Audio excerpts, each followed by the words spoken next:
Hey, Ashley, I got a message from Bob from HR. It says to press this button right here for a new intro. I don't know what it is, but let's check this out. Ashlee, Shawn. Guns up. This is the Dynamite Drop. The Hub's most wanted. Wanted. Dead. Or alive.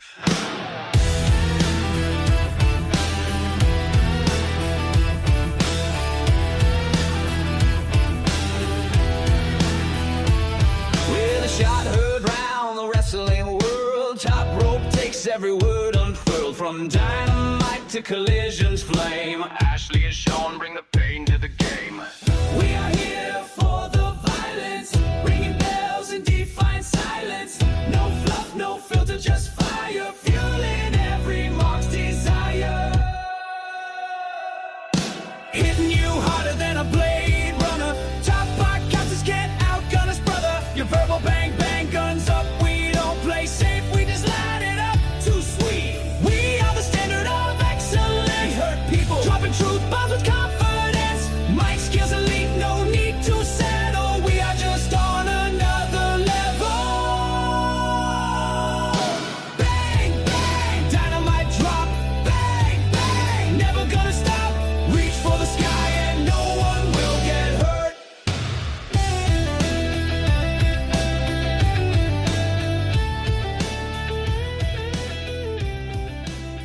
Well, thank you for joining us and starting your Memorial Day weekend here in the United States with us, Ashlee, Shawn. Yes, we are the Dynamite Drop. And don't you dare make any quick moves because apparently Bob from HR just gave us a kick-ass new theme song. So, Bobby, thank you. Hey, there we go. That sounds good. So, Ashley, we had 2 nights of AEW action from Albuquerque, New Mexico. Apparently, Bob decided to leave our music team there because he hated the place. I'm pretty sure the Hurt Syndicate hated Albuquerque, New Mexico. Do you not agree with that assessment? Yeah. Deriding their lack of sports teams and even pointing out no one would want to be there. You know, and MVP was the best line ever. I'm getting paid to be here. Right, and you're paying to be here. It's great. So let's start there. I gotta say, there was no shenanigans, and the MJF joined the Hurt Syndicate. And now I'm thinking like, oh, there's 2 lawyers. Is both lawyers working for MJF, and MJF trying to make a power play on MVP? Yeah, it seems like there's some sort of fishiness going on here. I feel like even though it sort of went off without a hitch this week, I don't think MJF is out of the clear here. I was looking at, there's a table in the ring, and there's hats, and the table survives the segment. Yeah, he looked like he was committing on draft day. And all the hats were saying the Hurt Syndicate. I'm going like, I guess I know where he's going. Yeah, I mean, honestly, the reaction to the suit almost took me out. Yeah, exactly. This was not one of MJF's finer suits, but it served the point of being obnoxiously good. Yeah, a bit questionable, but not out of line with Max's fashion taste. Well, I'm pretty sure he's not going to wear it to any wedding season event. I'm pretty sure that his significant other would be like, honey, no, back into the closet, take another one. Oh, for sure.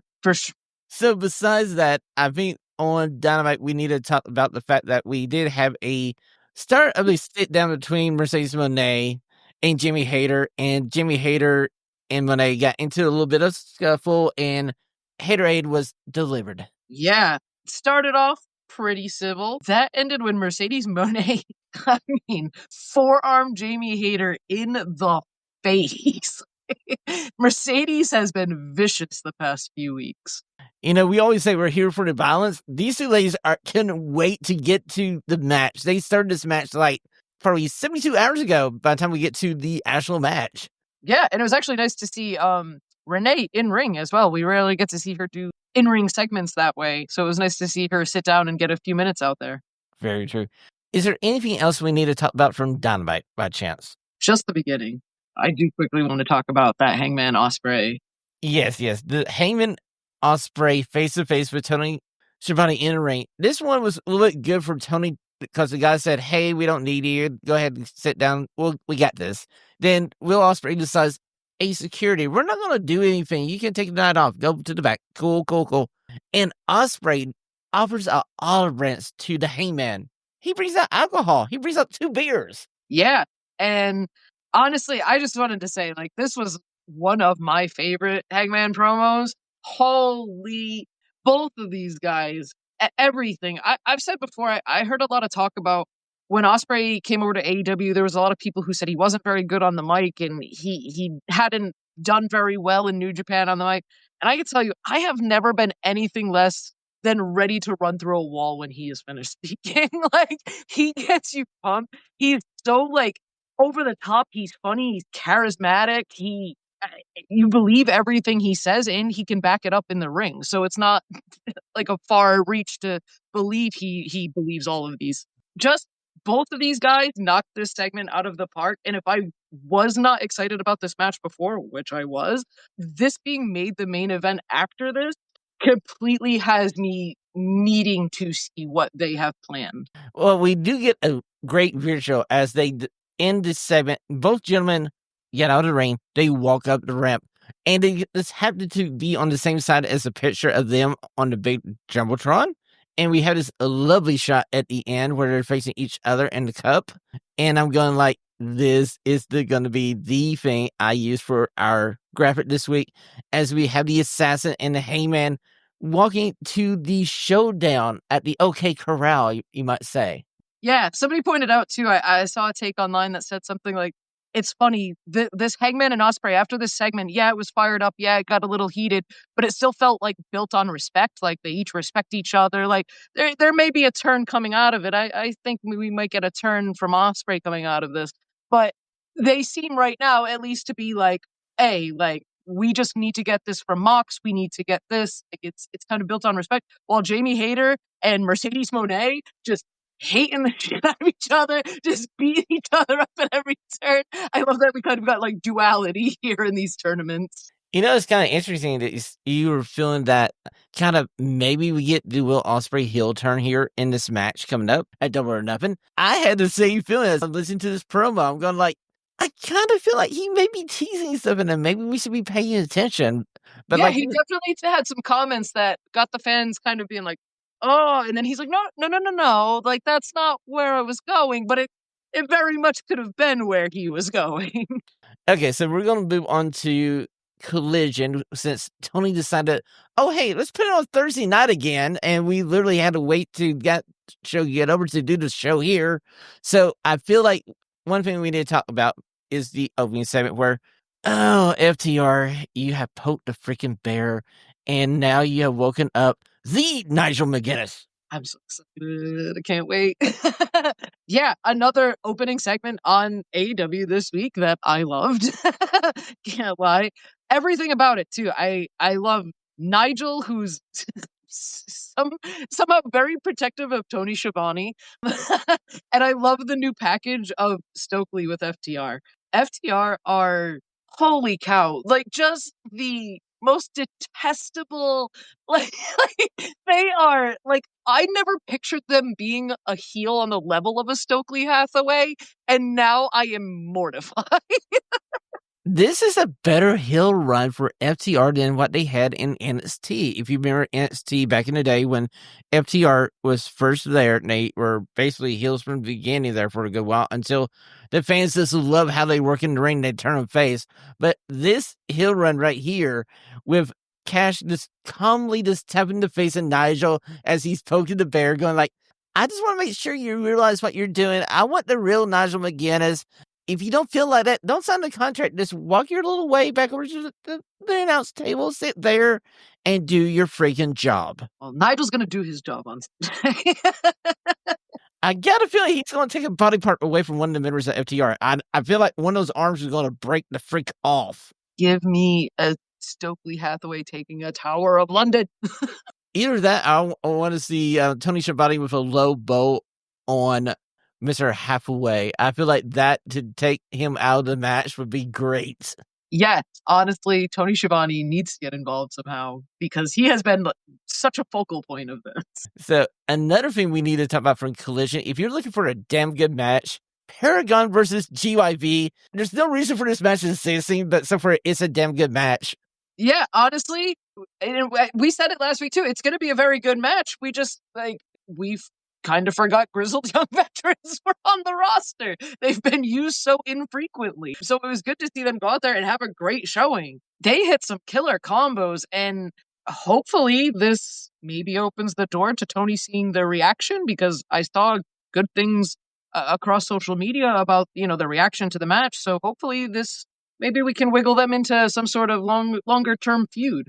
True, or can we find Matt Taven and Mike Bennett? Where's the other two members of this faction that used to be the Undisputed Kingdom?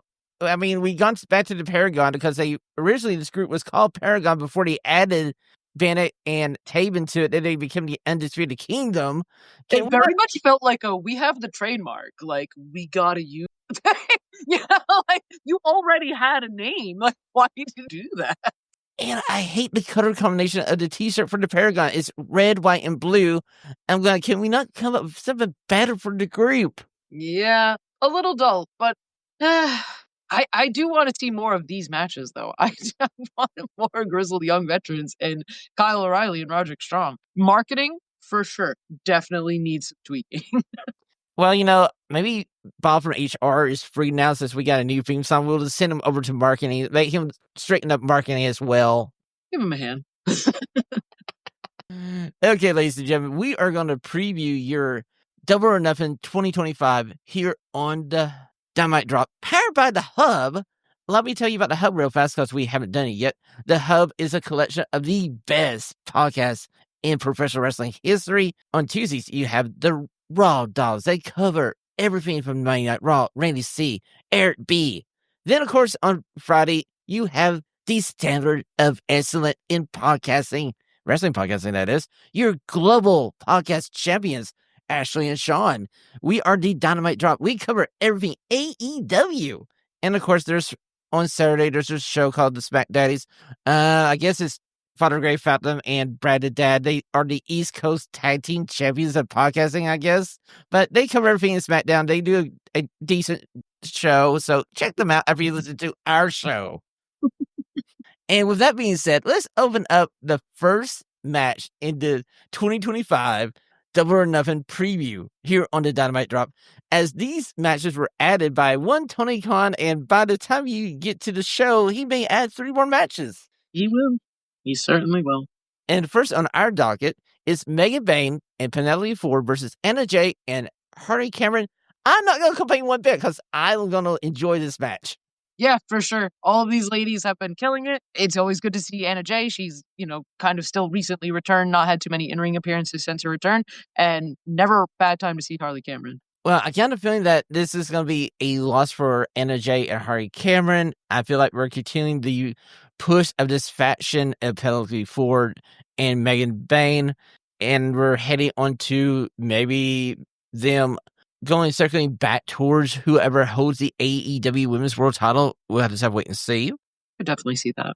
I mean, I wouldn't mind seeing Penelope Ford with the TBS Championship if that became free somehow, some way.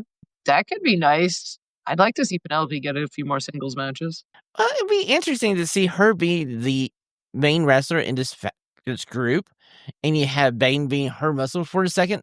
Because right now it seems like Penelope Ford is kind of the lackey Ford Bayne. So I feel like maybe you could flip this around and have some interesting concepts. Like, we didn't see Penelope for a long, long time, and I just kind of missing what she can do in the ring. She's ultra talented, so would like to see her get a few more singles opportunities, even if it's just a shot at the TNT Championship. Like, those are open championship shots all the time. So why not Penelope?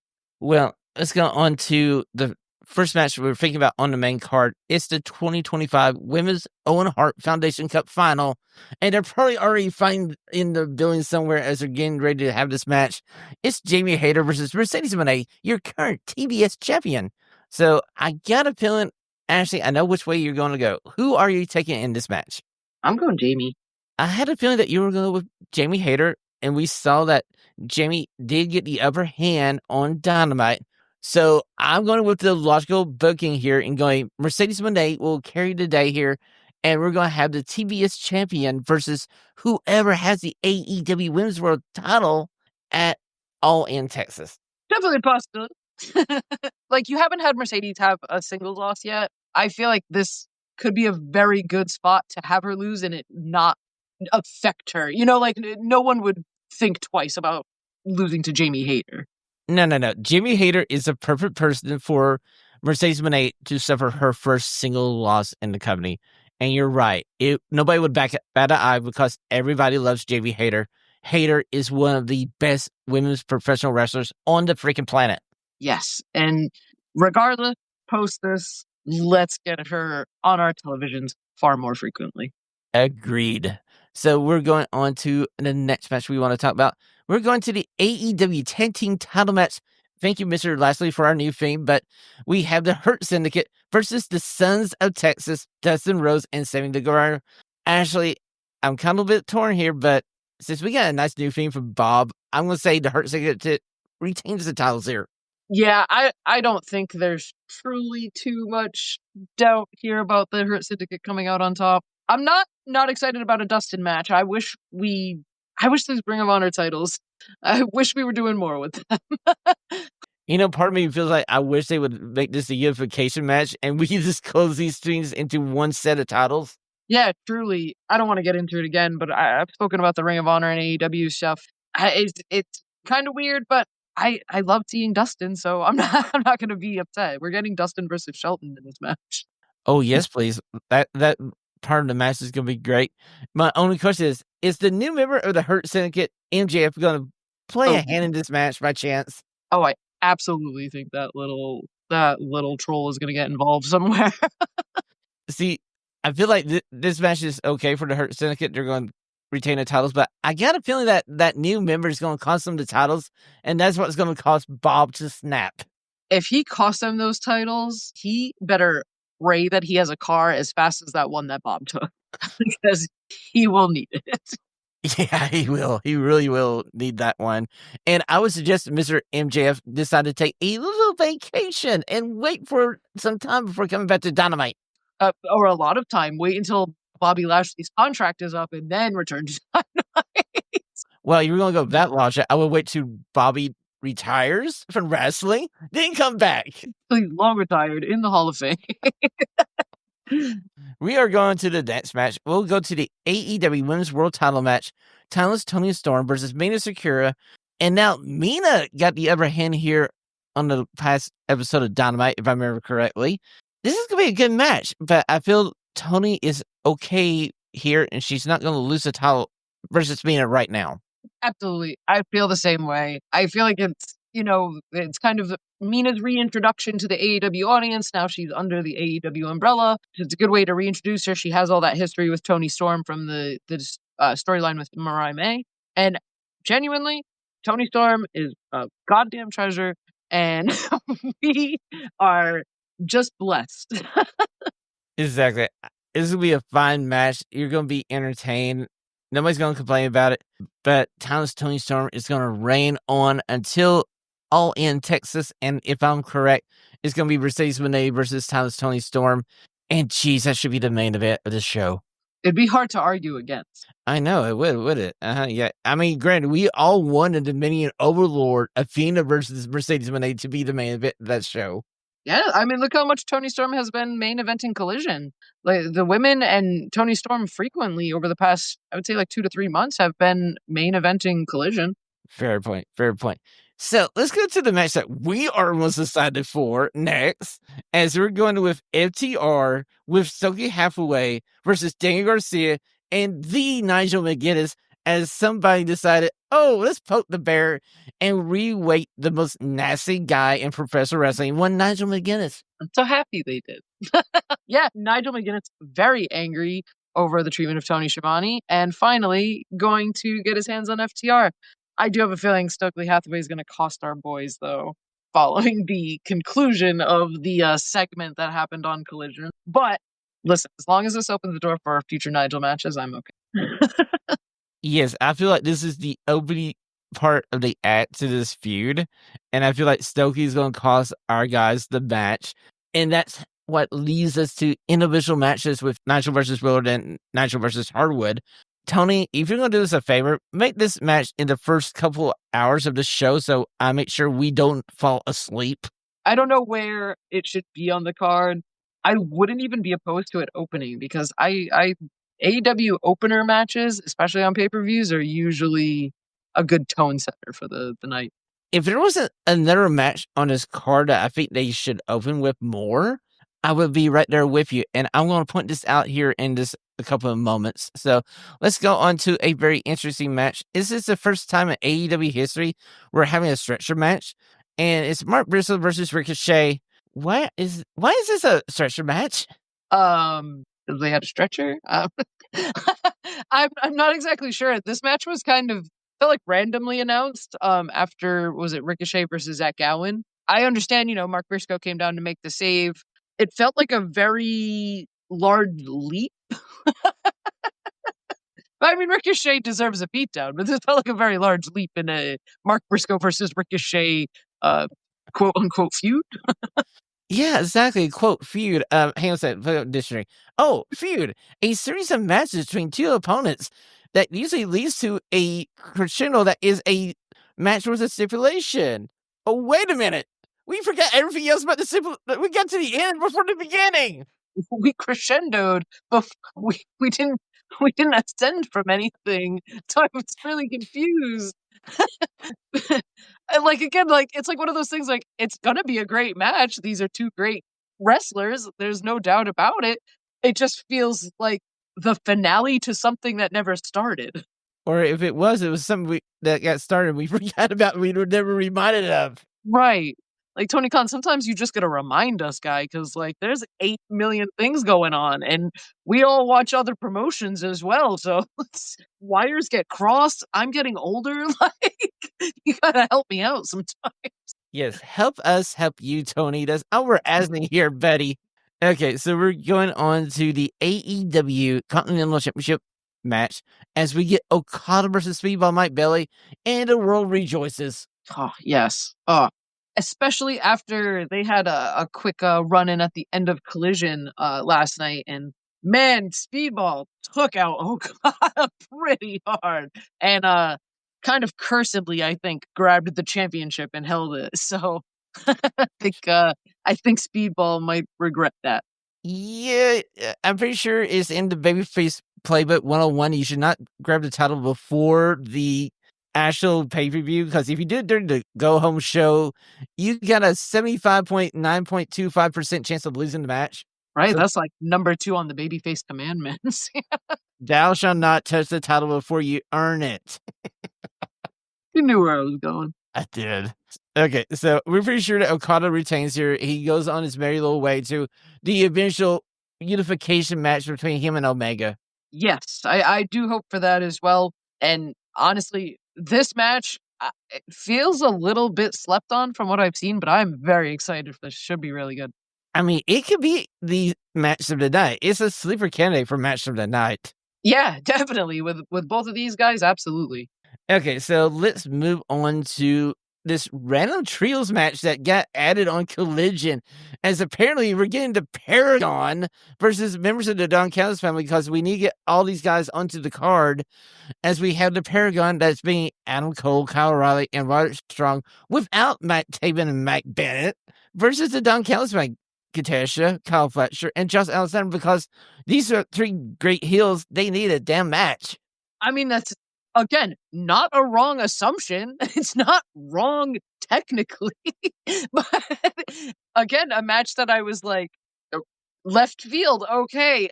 The way we were setting up, it felt more like we were going to get like an Adam Cole versus Don Callis, because they seemed like they were going to beat each other up. All of these guys, like you said, they deserve a spot on this pay-per-view. It just feels, this is Tony Khan definitely just feeling himself here. This is one of those matches that we talk about when every pay-per-view comes around, where Tony Khan is just like, hey, you know what? And also this, and also this, and then also this. Exactly. He's back in that mode where he feels like more is more and more is not enough. Yeah. Yeah, it means we're probably again looking at another 5 to 5.5 hour pay-per-view. I mean, Tony's speaking, everybody's off on Monday except for Tony. I'm not off Monday. I got to go to work. Oh no, that's awful. I am saying I actually do have this day off, so I actually am okay this one time. I don't know. It's weird. I hope he can kind of look sometime, and we talk about it all the time. Sometimes it feels like he does it almost to spite us because we're like, hey man, can you like take a match or two off the card? And he goes, no, I will add another match for you to enjoy. And ultimately, we like the match, but we're like, bro, we need to sleep. He's like, sleep? What sleep? Dude, here's some energy drinks. Have an energy drink. You'll be like, you'll be fine. You need to. Like, because I don't have your money. Like, that's why I need to sleep. Okay. Okay, so we're moved on to, let's do this. We'll go to the Anarchy in the Arena match. I got a feeling this is going to be the one that opens the show up. If it doesn't open up the show up, it's going to be the semi-main event, and you better set your timer to wake yourself up if you fall asleep for the main event. But I wish this was where they open the show with Team AEW versus the Elite Death Riders. We'll call them the Elite Death Riders. I've been calling them that for weeks now. Tony, if you're listening, call them the Elite Death Riders. Honestly, that could work. I would love that to be the opener of the show. This would be a crazy way to start the pay-per-view. And one that I try not to build myself up in hoping that we'll get a debut or a return or something, but this is a time I'm genuinely hoping we get a return here.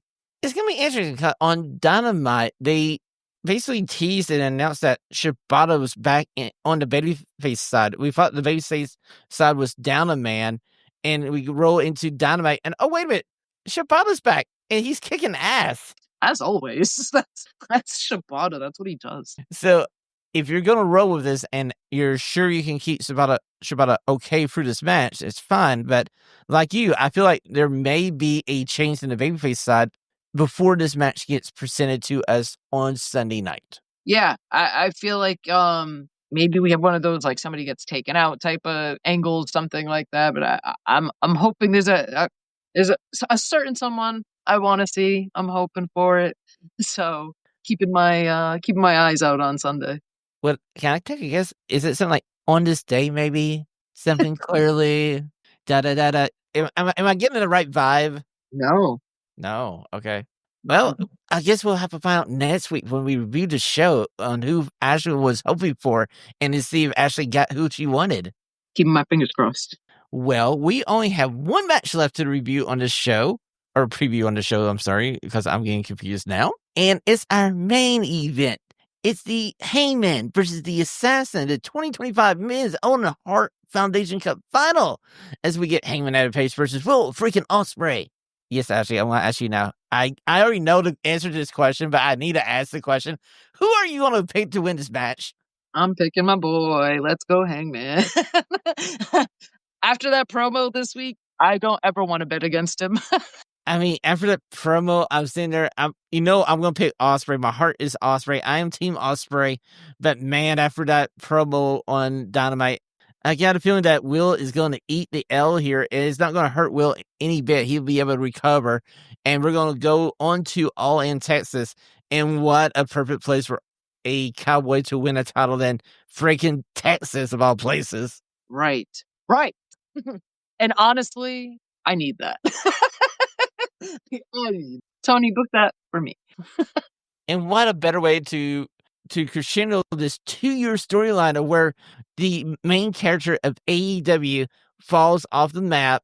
He gets depressed. He goes out, seeks vengeance. Vengeance isn't enough for him. He burns the house down of his arch rival. Then he feels bad about it. He has remorse. And we see the start of the redemption storyline. And maybe Mr. Ospreay was wrong. Maybe this is the redemption of the Hangman and not the ascension of the Assassin. Yeah. And like I said earlier, I kind of like he teased it while kind of sort of not teasing it. I do think there's a chance we maybe get a heel Ospreay coming out of this because Hangman he's always had crowd support, but he's been a heel, but he's been slowly becoming a babyface. And I feel like this is kind of like the final like piece for him to fully kind of return to the Hangman of old. He could, or this could be kind of like Bret Hart versus Stone Cold Steve Austin, where Austin, in a gallant, almost victory, but loses just so close to the Hitman. But we see the crimson mask on the face, and instead of tapping out, Austin decides to pass out, and that's how he becomes a babyface. And this is how I think maybe Ospreay actually wins here. Maybe Heyman eats 3 or 4 hidden blades in a valiant effort to be the person to go after Moxley, but my guy, the assassin, wins the match, and we get Ospreay versus Moxley. Either way, either match, I'm not complaining. This is like literally the best tournament finals that Tony Khan could have booked for me. So I have no complaints. No complaints here. This is, without question, the best set of Owen Hart Foundation Cup tournaments to date. Yeah, honestly, they knocked it out of the park with these ones, and it's nice to see how much more respect and how much more meaningful this tournament has gotten over the past few years. I agree with you. I feel like this is a proper tribute to one Owen Hart, and I gotta say, I'm ready for this pay-per-view. Actually, one thing we need to make sure our American listeners know about is this will not be on ThillerTV. Make sure you don't try to buy this on Thriller. You're going to have to go over to Amazon Prime, YouTube, and other means to watch Double or Nothing. And it's kind of hinted. I heard a news story that maybe Thriller is not financially sound. We'll just say allegedly not financially sound. That's why AEW didn't want to give them Double or Nothing. I mean, it makes sense if they're having some sort of issues. It is definitely a blow to people who are using it, though, because they did have the two pay-per-views for a price. And I think the only options this go around are Amazon, YouTube, like your cable providers, and like, was it so there's another website, I can't remember the name of it off the top of my head. Payperview.com. Payperview.com. It was pay-per-view, okay. So a lot of limited options, and Triller being kind of like a well-known and relied upon app for these, that's a big blow. And I think it could heavily affect pay-per-view buys simply just from people not being aware of the situation with Triller. Hey, Tony, you're a billionaire. Tony, buy Thriller. That way you have a home for real honor. Yeah, I mean, honestly, I think they got to do something to kind of, well, Ring of Honor is a whole thing, but it's something to do some big marketing for them. I don't know if that would help, but it'd certainly be something to talk about. Well, honestly, once they announced the deal with Amazon Prime, I was going like, oh, that might be the end of Thriller here for us in the States, because I feel like Amazon probably went to Tony and went, hey, we wouldn't mind having you on our streaming service, but we like to be exclusive to Canada, UK, and the United States. Oh, by the way, your 3 biggest areas of your fandom. We like to have that, please, and thank you. Yeah, I don't want to use them either, but I think I'm just going to go through YouTube. I haven't used their pay-per-view service before, and this is another thing that I'm concerned about, like having to switch pay-per-view providers again for AEW, is finding a reliable one and hoping that it works, because Bleacher Report, I know a lot of people had issues. I, knock on wood, never had any issues with them. They were great. Triller occasionally had some feed issues, but overall were good enough. So now it's just trying to find another home and another place to be able to buy these pay-per-views and have a reliable streaming experience. Well, if we don't have a reliable streaming experience for Double or Nothing, we'll be here next week to complain about it. Absolutely. My strongly worded speech will be ready for Mr. Khan. So we hope you have enjoyed your preview of Double or Nothing 2025 here on the Dynamite Drop, powered by the Hub.